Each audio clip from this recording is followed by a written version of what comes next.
uma infinidade de artifícios visuais para que atinjam o consumidor. Né? Desde a iluminação, de lentes específicas, como a macrofotografia para dar detalhe da textura do alimento, até os alimentos artificiais. O que a gente vê dos fast food da vida não são exatamente os alimentos que nós vamos consumir. A grande maioria são artificiais. É interessante perceber isso, que é uma diferença entre o que a gente come na realidade e o que está sendo exposto lá. Dentro da fotografia tem um monte de artifícios, é infindável, é uma questão de criatividade também. Quando uma campanha publicitária chega às mãos de um fotógrafo, ele já tem pré-estabelecido certas regrinhas que vêm no layout, que vêm no RAF, que vêm em outros veículos de comunicação dentro do fotógrafo e a agência, que já dão pistas do que é que vai se fazer. Por exemplo, o McDonald's, a gente percebe mesmo que dentro da loja já há também artifícios juntamente com a fotografia que foi feita, né? Aquele backlight, que a gente vê aqueles expositorzinhos, é para chamar a atenção da gente, é para aguçar mais ainda o visual para consumo. Propriamente dito, dentro da fotografia, você tem o uso da estrutura quase toda de um estúdio fotográfico, você tem luzes, a iluminação normalmente é bem intensa em cima do prato da comida que vai ser fotografada, para dar essa sensação tátil e gustativa. Quanto mais ela for próximo do real ou artificial, mas que não se perceba essa artificialidade, vai ser bacana a exposição dessa imagem pela mídia. Saturação de cor, ajuste no próprio foco, polarizar esse foco o máximo para que fique bem visíveis os detalhes da comida. Isso é muito, muito importante. Muito.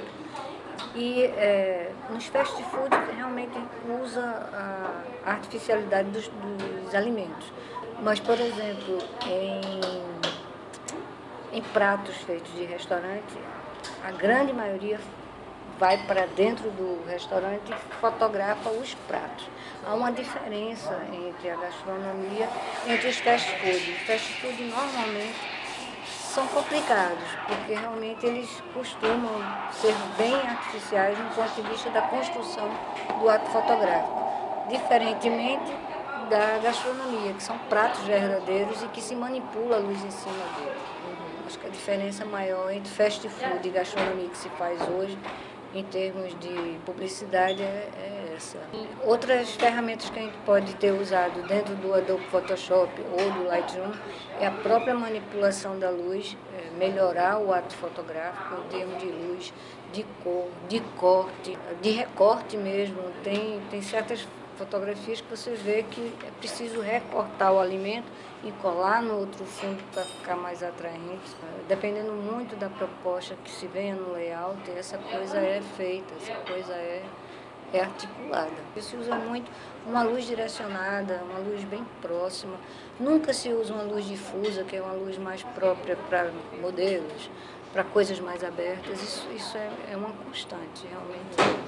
E o uso da lente macro é extensível para a área quase toda de gastronomia e principalmente para a área de fast food, porque a macro dá essa sensação tátil mesmo dos alimentos, dá vontade de você pegar, dá o detalhezinho da alface, a própria textura do pão vai aparecendo. Então isso tudo é um complexo na realidade, não existe uma técnica. Dependendo do objeto que você vai fotografar, você vai montando a técnica tanto de iluminação como dos equipamentos que você vai usar. É um clássico a história da batata frita. Antigamente realmente se fazia batata, deixava ela congelada, fritava, fazia normalmente, ia para o congelador e depois voltava, né, para a gente fotografar. Hoje em dia você já tem a batatinha feita de espuma. É bem parecido, tem uma determinada espuma que é bem parecida com a textura da batata. Hoje a grande maioria, repito e digo, a grande maioria dos fast foods que se estão fotografados são alimentos artificiais. O segmento dentro da fotografia que cresceu muito que foi esse, você fazer alimentos artificiais para serem vendidos para os fotógrafos fazerem as suas produções. Então, existe isso, realmente. Existe outro segmento que é sorvete, que é outra coisa que você já existe, uma massa específica que dá aquela textura do sorvete. Existem realmente estúdios específicos para fotografar sorvete. Tem um aqui no Brasil que é bastante conhecido. Eles fotografam sorvete mesmo, mas o estúdio entrou num freezer. Eles adaptaram o estúdio a um grande freezer para poder não descongelar o sorvete. Fora isso, se usa a massinha. É uma massa específica para fotografar sorvete. Então, é tudo artificial, mas com a intenção de mostrar a melhor realidade possível diante do que se vai comer, diante do que vai beber, dentro dos fast food. É muita diferença. Você percebe uma foto normal tirada sem manipulação nenhuma e depois ela já manipulada. Veja a diferença. O pão, ele é mais, parece ser mais fofinho, mas não é. Isso aqui tudo é artificial, tá? Esse não é artificial, esse é pão mesmo de verdade. Veja que a textura é diferente do pão normal. Você não vê tantas ranhuras, você não vê tantos engelhamentos do pão. Ele é bem mais porosozinho, tá vendo? O queijo está menos derretido, a carne fica muito mais suculenta e tal. As cores ficam muito mais vivas, a iluminação não está muito pulverizada. Tudo que foi colocado aí foi especialmente para a gente ver, para a gente tentar consumir exatamente essa imagem. Olha a iluminação horrorosa como está, tá vendo? Você não vê textura nenhuma, você não vê nada que está dentro do pão. Essa não, essa já está bem mais evidente. Isso aqui tudo é pensado, nada aqui é por acaso. Olha o tomate como está vermelhão aqui, brilhante, diferente desse. Tudo aqui é artificial, gente, tudo, até alface. Onde tem a maior evidência do que é, por exemplo, a carne, você enfatiza mais o miolo do sanduíche através do foco. Deixa ele bem evidente para poder salientar que tipo de sanduíche é aquele que está sendo proposto à venda. E aqueles displays nas lojas são para isso, assim, para a gente não só escolher o número que a gente quer comer, ou o tipo de sanduíche que a gente quer comer, né? Mas também para a gente ter a sensação de que a gente vai comer aquilo que está ali, que na realidade não vem, né? Exatamente não vem. A gente já se acostumou até ver essa artificialidade. De tanto que já está comum a gente ir nos fast food, essa imagem é o que a gente identifica. Se botar essa aqui em algum display, a gente não vai comprar. Há uma série de recursos usados de forma subliminar para induzir a mente do consumidor. Um bom exemplo disso são as cores. Uma cor pode ser uma cor mais quente ou então uma cor mais fria. Quando um anúncio for se referir a uma conquista, a algo no campo dos desejos, por exemplo, é muito comum que a publicidade se aproprie, obviamente por convenção, da cor quente vermelha. Outra forma de se apropriar subliminarmente é usando formas. Às vezes você quer que o seu produto, que possui uma forma, por exemplo, curva, tenha uma associação com as curvas do corpo de uma mulher muito bonita, como as curvas do corpo de uma Gisele Bündchen da vida. Então, a publicidade se apropria e utiliza diversos recursos para passar essas mensagens subliminares. Bem, não é o público apenas que associa uma marca ao bem-estar e outra a uma qualidade de vida não muito saudável. As próprias marcas, as próprias empresas que fazem essa construção imagética. Você tem que demonstrar que esse produto é saudável, provoca bem-estar em todas as construções que você fizer para divulgar essa marca. Então, essas empresas são elas que constroem essa imagem positiva de bem-estar ou não, ou negativas, como por exemplo as redes de fast food. Então, essa é uma construção criada mais pelas empresas do que pelos consumidores. Nós vivemos numa era totalmente imagética. Nós valemos não só pelo que somos, mas principalmente pelo que aparentamos ser. Então, as empresas, sabendo muito bem disso, elas fazem com que os recursos audiovisuais construam essas identidades. Essas identidades que vão, em seguida, formar a imagem de marca. Então, todo tipo de recurso audiovisual é utilizado para justamente fortalecer essas imagens. Essa psicologia que traz as cores para a mente do consumidor é extremamente importante, porque é o estímulo que elas recebem à primeira vista, logo que olham para a marca. Ou seja, é muito importante usar as cores certas. Por exemplo, com a Subway, a gente vê que o uso do verde, nesse caso, traz sim outra personalidade. Ele, na verdade, está querendo dizer que, sim, nós somos saudáveis, sabe? Isso é muito importante quando a gente vai trabalhar o posicionamento da marca, porque o posicionamento da Subway é de um fast food saudável, vamos dizer assim, enquanto que o posicionamento do McDonald's é totalmente diferente. Consuma aqui agora, quanto mais possível, melhor. 350 calorias, só Subway Club. Levíssimo Subway. 8 sanduíches com 6 gramas de gordura ou menos. 0% de fritura e tudo de sabor.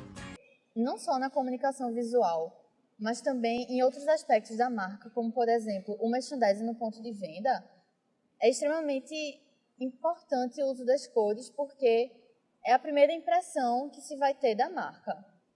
E aí a gente vê não só a importância da utilização na comunicação visual, no caso no logotipo, mas também em toda a iluminação, todos os aparatos gráficos da empresa. A gente vê que ao longo dos anos a concepção de tamanho para as redes de fast food foram mudando bastante. O que era grande para o McDonald's em 1990 não é mais o grande atualmente, por exemplo. A política de preços de certos fast foods é muito engraçado você observar, porque assim, o preço de diferença entre um refrigerante médio, por exemplo, e um refrigerante grande é mínimo, chega a ser 50 centavos ou R$1, do que muda de 500 ml para 700 ml, ou seja, é muito pouco para uma diferença de tamanho muito grande. Ou seja, de uma forma ou de outra, eles querem sim estimular esse consumo por parte do cliente. Não só o preço em relação ao tamanho, mas também a variedade de comidas que são oferecidas pelo estabelecimento tende a estimular o consumidor a sempre comer mais. Por exemplo, se você for comprar um lanche que é refrigerante, hambúrguer e batata, é muito mais vantajoso você pedir logo os 3 juntos, que sai mais barato, do que você pedir os 3 separados. Inclusive, é uma promoção que está em todos os fast foods, que são os combos, na verdade. E aí a gente vê essa opção de comer mais por um menor preço, acessível a todo mundo. Para as redes de fast food, quanto mais você consome, melhor para eles. E quanto mais estímulos eles jogam no consumidor, também melhor para o negócio deles. Ou seja, toda a ambientação, tudo, inclusive os tamanhos das embalagens e os formatos, fazem sim o consumidor comer mais e mais rápido. O merchandising ele tem todas as ferramentas possíveis para fazer as pessoas consumirem mais e mais rápido. É muito complexo o jeito que se estrutura uma rede de fast food, por exemplo, mas a gente pode citar como exemplo desse merchandising o uso de imagens perfeitas dos lanches, que na verdade não é o que se tem na realidade. A gente tem esse apelo muito grande à imagem, presente na estruturação de um estabelecimento de fast food, assim como a iluminação, que é brilhante, e o uso frequente de cores como vermelho e amarelo, por exemplo. Quando a gente leva em consideração o fast food, a gente tem que pensar em 2 lugares principais, que são os shopping centers e os estabelecimentos fora deles. Nesse caso, a gente tem fora deles, fora dos shopping centers, um ambiente muito mais propício a esse estímulo, como, por exemplo, certas redes que têm parques para criança dentro do estabelecimento de consumo. Ou seja, é todo um ambiente criado para a criança chegar lá, se divertir, ficar feliz e comer o seu lanche. No caso dos shopping centers, a gente vê que o ambiente de concorrência ele é muito mais forte, porque a gente tem várias marcas, uma do lado da outra, concorrendo o mesmo público. E aí se torna muito mais estratégico investir na comunicação visual dentro dos shoppings. No caso dos estabelecimentos que são fora dos shoppings, das praças de alimentação, tem sim muito mais estímulos. Nesse caso, tanto das imagens, como da própria iluminação, como do cheiro, que também tem no shopping, mas também a organização das mesas, que tem de vários tamanhos, para justamente comportar a diversidade de pessoas que vêm para esses estabelecimentos. E também o tamanho do lugar, porque os corredores menores, eles estimulam sim o consumo mais rápido, porque dá a impressão de estar sempre cheio. A utilização dos drive-thrus nesses estabelecimentos fora do shopping estimula muito mais o consumo, ainda que não seja dentro das próprias empresas, sejam ou no carro ou em casa, em algum outro lugar que não seja lá dentro. E isso é muito importante se a gente for considerar que eles querem estimular a gente a consumir mais e mais rápido também, porque na verdade você levar para casa o seu lanche ou você comer com seus amigos é muito mais divertido, muito mais legal, principalmente no que se trata de consumir mais, porque você com outras pessoas você tende a entrar no mesmo ritmo delas. Portanto, quanto mais suscetível o ambiente for ao consumo, melhor para as empresas. Ou seja, tudo que eles tiverem para estimular ao consumo mais rápido vai sim ser utilizado. O BuzzFeed, ele fez uma lista de 12 truques que as empresas de fast foods usam para atrair mais consumidores. E aí eu vou citar os 12 passos para conseguir esse estímulo por parte dos consumidores. O primeiro deles é fazer com que os consumidores comprem não só os itens separados, mas as refeições completas. Ou seja, os 3 acompanhamentos necessários, que geralmente a gente vê, que seria a batata frita, o hambúrguer e o refrigerante. O segundo seria a utilização de aromas falsos para fazer os consumidores acharem que eles estão com fome, mesmo não estando com fome de verdade. O terceiro seria que eles alteram a noção de palavras básicas como grande. O quarto truque seria que eles sabem que se você, consumidor, enxergar a comida, pode estimular sim a um consumo não planejado, ou seja, a um momento que você deveria comer, mesmo não estando com fome. O quinto seria que eles não param de acrescentar queijo. O sexto seria que eles transformam porta-copos em porta-refeições, ou seja, estimulando o consumo dentro do próprio carro com a utilização e a existência dos drive-thrus. O 7 seria que eles projetam suas lanchonetes para que os consumidores consumam mais e mais rápido, que foi um ponto que a gente já falou antes, de que o merchandising ele faz toda a diferença sim. O 8º seria que eles colocam sal, açúcar e gordura, mesmo nos itens que eles anunciam como saudáveis. O 9º truque, nesse caso, seria de que eles, na experiência de consumo dessas empresas de fast food, eles exterminam qualquer tipo de trabalho que você tenha em caminhar. Ou seja, o uso dos drive-thrus e da localização dessas unidades das empresas são extremamente importantes. O 10º seria que eles nos induzem a pensar que comprar um McLanche feliz é ajudar crianças doentes. O 11º seria que eles transformam os refrigerantes em mais um prato de acompanhamento, já que antes de ser introduzida essa cultura das refeições completas, os consumidores não compravam refrigerante como parte do lanche, ou seja, essa inclusão foi sim mais um estímulo ao consumo. O 12º seria que eles nos estimulam ainda quando crianças, ou seja, esse consumo muito precoce de alimentos que não são saudáveis fazem adultos com sobrepeso, com problemas de saúde, e isso, querendo ou não, é uma coisa que essa indústria facilita bastante.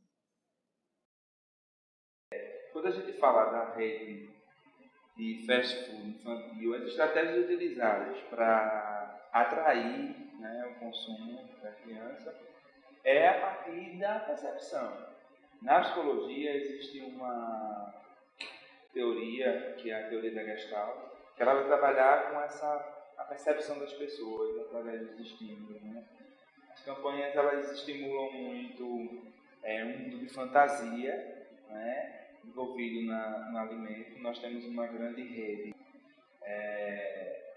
A McDonald's, por exemplo, a gente vê, claro, isso, né? Aquela coisa da cultura norte-americana, os personagens, palhaços, todo um contexto mágico, né? Consumir aquele produto significa fazer parte daquela magia, daquela fantasia. Isso estimula na criança uma sensação de pertencimento, né? Você vai ver o consumo desse produto desde crianças de classes sociais menos favoráveis até classes mais favoráveis, né? Agora, uma das coisas que chama a atenção para a gente poder pensar é o seguinte: quanto mais a cultura familiar for uma cultura que preserve, né, elementos utilitaristas, quer dizer, aquele consumidor que vai buscar utilidade para os produtos, que o produto ele tem uma ideologia, que ele busca uma identidade, mas a criança, ela tende, né, a gente não pode afirmar, mas ela tende a fazer parte de uma rede de consumo mais consciente, né? Então ela não vai se interferir tanto, mas no geral a maioria das crianças são bombardeadas por esse tipo de estímulos, né? Esses estímulos de grandiosidade, de fantasia. E na sociedade que nós vivemos, a ideia do ter para poder se sentir valorizado é muito forte. E isso vem começando numa fase muito pequena, né? Outro exemplo também, outro caso que a gente, né, nós poderíamos fazer uma avaliação, é o caso da rede Burger King, né? Coisa do rei, né, o King. Ter um hambúrguer é se sentir um rei, né? E aí, para isso, há uma premiação na compra do produto, ele ganha uma coroa. A criança usando aquela coroa, ela vai se sentir um verdadeiro rei, né? É estimular um universo fantasmático, de fantasia, e trazer à criança aquela ideia, não é, de reinado. Então, é um consumo diferenciado. É uma cultura incutida, é uma cultura que está, um embotimento que está por trás, usa esse produto e se torna um rei, né? A McDonald's mesmo já sofreu diversas questões de processos e tal, com a ideia do McDonald's feliz, né?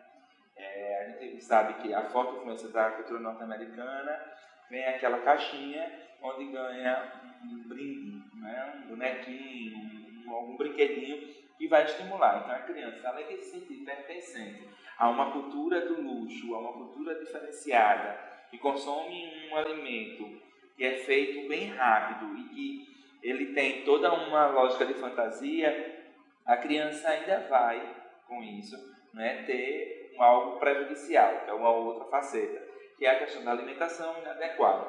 E o Ministério Público, né, ele entrou com diversas ações e a McDonald's ela oferece como alternativa a maçã ou a salada para substituir esse kit que antes era o cheeseburger com a batata frita e o refrigerante, né?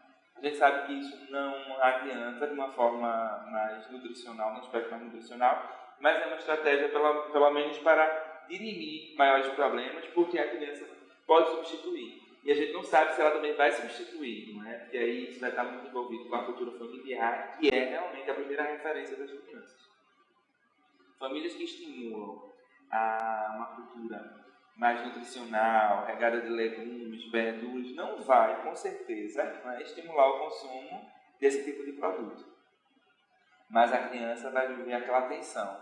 Ela não tem em casa, mas ela vê na TV, ela vê os amiguinhos falando na escola, ela vê a relação, né, da cultura da escola. Há escolas que têm o lanche compartilhado. Nesses lanches compartilhados, as professoras orientam que esses lanches sejam todos naturais ou mais voltados para uma alimentação mais adequada. Mas tem escolas que não têm isso, né? E essa questão da alimentação, os pais terminam contribuindo com o desejo da criança, que é a influência. Que ela sofre desse conteúdo midiático, desse conteúdo da propaganda, né? Então, ela não quer comer o bolinho, ela não quer comer um bolo que foi preparado pela mãe, né? Ela quer comer o bolinho que tem as princesinhas da Walt Disney, porque a ideia ela está comendo uma comidinha de princesa. Então veja que a propaganda ela está sendo a referência para o produto, né? E a criança, por não ter uma capacidade crítica tão exacerbada, ela vai utilizar esse recurso visual, sensorial, né? Vamos dizer que é uma estratégia preocupante, porque é preciso que a propaganda ela passe a mensagem, mas que ela traga também um pouco menos de fantasia, né? Acho que tem um limite ético aí de quem está pensando na propaganda, de quem está construindo aquela mensagem, porque ela está influenciando muitas pessoas, né? E aí quando a gente fala da criança e a gente fala de alimentação, a gente está falando de um país onde um grande percentual de crianças são obesas, né, hipertensas, diabéticas e correm risco eminente de morte.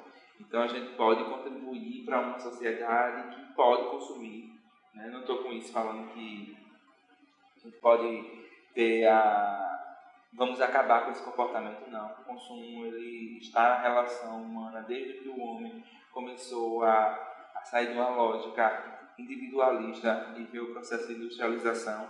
O homem passou a consumir e consumir e consumir, e depois a representação do consumo com a subjetividade da pessoa, porque consumir é ter, se ter é possuir, é se sentir pertencente, porque a gente compartilha, né?